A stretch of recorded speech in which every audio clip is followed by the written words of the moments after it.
Aqui, a acusação do Ministério Público começa a ruir, porque nós estamos tratando do crime multitudinário, esse é o mote. Inclusive, no recebimento da denúncia, o eminente relator traz vários autores falando sobre o crime multitudinário e cita, por exemplo, a questão do estádio de futebol, que todos naquela euforia praticam diversos crimes e não há necessidade de individualização da conduta. Pois bem, na denúncia aqui desse processo, senhor ministro Barroso, futuro presidente desse tribunal, o Ministério Público esquematiza, dizendo, olha, há um núcleo intelectual, há um núcleo financiador, há um núcleo executor, que é o quarto núcleo que está o acusado, e há o núcleo das autoridades de Estado que se omitiram. Veja, ao colocar Aécio dentro de um núcleo determinado, que ações com estabilidade, como disse o eminente subprocurador-geral da República, ele está colocando que ele tinha uma missão específica dentro dessa organização criminosa que permanentemente estava instalada para a derrubada do poder, para o famoso golpe de Estado. Diz mais a denúncia, que em data incerta, mas iniciada ao menos a partir de 30 de outubro, milhares de pessoas de forma armada associaram-se.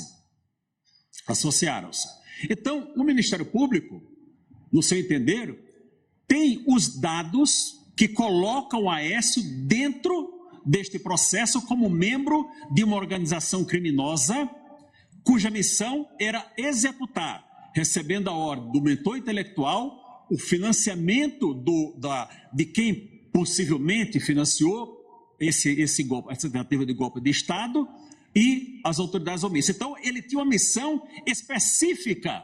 Se ele tinha uma missão específica, caberia ao Ministério Público, data vênia, dizer a missão do Aécio foi esta. A citação dos 300 e poucos reais, que ele fala que doou, na verdade, nada mais fez do que pagar a sua passagem para vir a Brasília. Não há nos autos nenhuma prova que a Aécio tenha recebido um centavo de qualquer pessoa, que tenha passado um centavo para qualquer pessoa. Pois bem, vem a denúncia e coloca 3 fotos. E colocou, segundo os advogados me informaram, em quase todos os processos. 3 fotos, greve geral, tomada de poder, comunicado, na denúncia do Aécio. Mas essas fotos, senhoras ministras, não foram encontradas no celular do Aécio. Essas fotos são como essas faixas que estavam nas ruas, por todos os lugares. Não tem qualquer vinculação do Aécio com a responsabilidade dessas fotos. Em seu celular não foi apreendido esse material recebendo ou repassando, e poderia até ter recebido.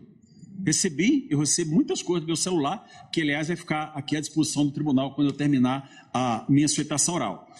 Muito bem, não há qualquer vínculo do Aécio com esses fatos.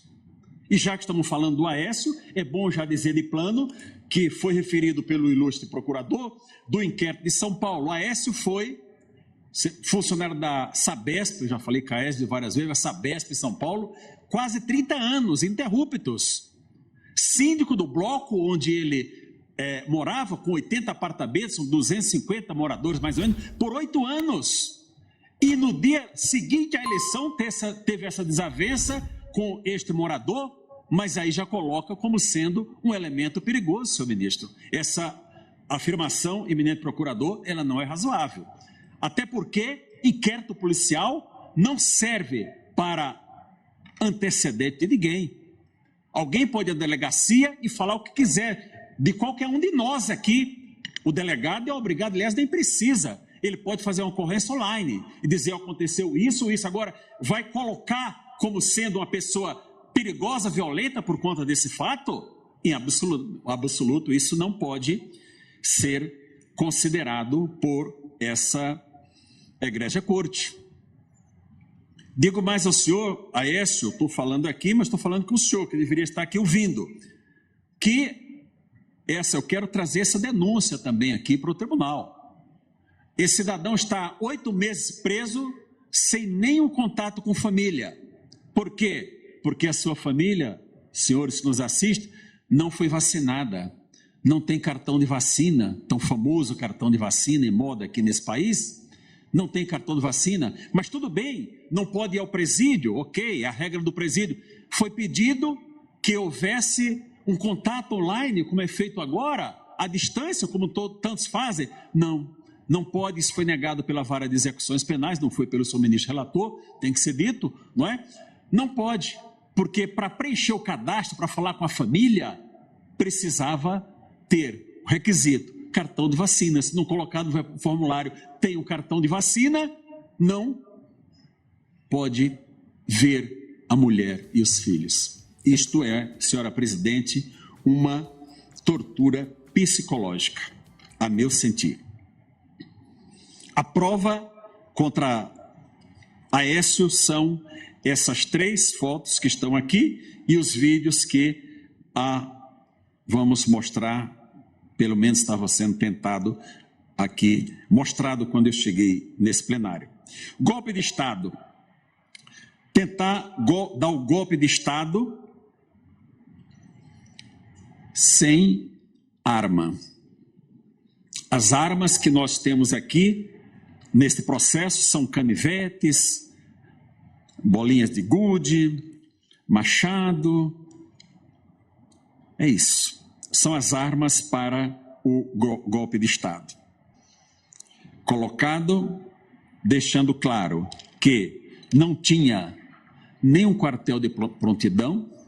Quem iria assumir o poder se houvesse o golpe de Estado? Qual era a unidade que estava preparada para assumir?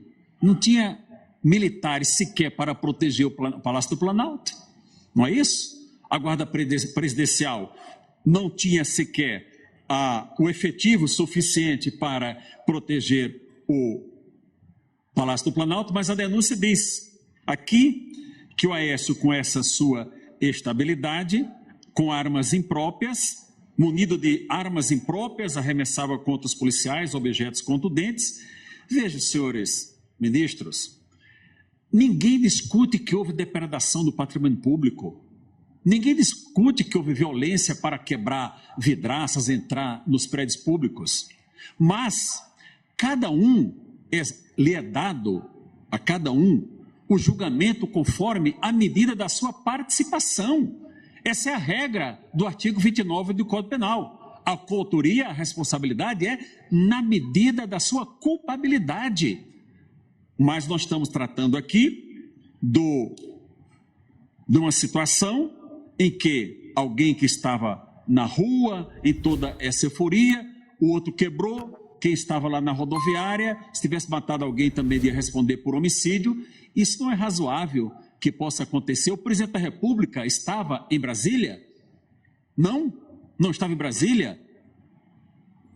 Havia alguém para dizer, olha, estou tirando da cadeira. Nós tivemos recentemente um golpe de Estado no Níger. Os militares chegaram lá, tiraram o presidente, fizeram no refém e assumiram o poder. Isso é um golpe de Estado. Agora, senhores ministros, será que nós vamos escrever na história que houve uma tentativa de golpe de Estado sem armas? Tentativa de golpe de Estado sem armas. Qual a pessoa armada? Alguém tinha um fuzil? Ser organização criminosa era muito fácil pedir emprestado para o PCC ou para o Comando Vermelho ou qualquer outra dessas organizações que são organizadas, sim, são tão organizadas que o Estado não consegue impedi-las de caminhar e caminhar bem financeiramente. Alguém trouxe um fuzil para Brasília? Alguém trouxe? Naquele povo que estava ali no dia 8 de janeiro? Não houve. Houve um impedimento de funcionamento dos poderes? Qual poder deixou de funcionar por conta da ação que houve desse prédio nos demais prédios? Esse Supremo Tribunal Federal estava em recesso? O Congresso estava em recesso?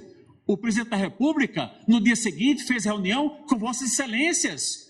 lá no Palácio do Planalto, saíram todos, caminharam até aqui, Supremo? Houve um só dia que os poderes não funcionaram? Nem um só dia. O Ministério Público diz, olha, mas houve necessidade de repor. Claro, houve dano, quebrou. É claro que houve um período para recompor todo esse plenário, que ficou lindo, aliás. Não é? Houve um tempo para isso, mas impediu algum dia de funcionar? Os senhores ministros estavam aqui em Brasília, aqui no prédio? Parece-me que não. Tinha algum deputado no prédio um domingo. Um domingo. Não é razoável dizer que houve tentativa de impedir o funcionamento dos poderes.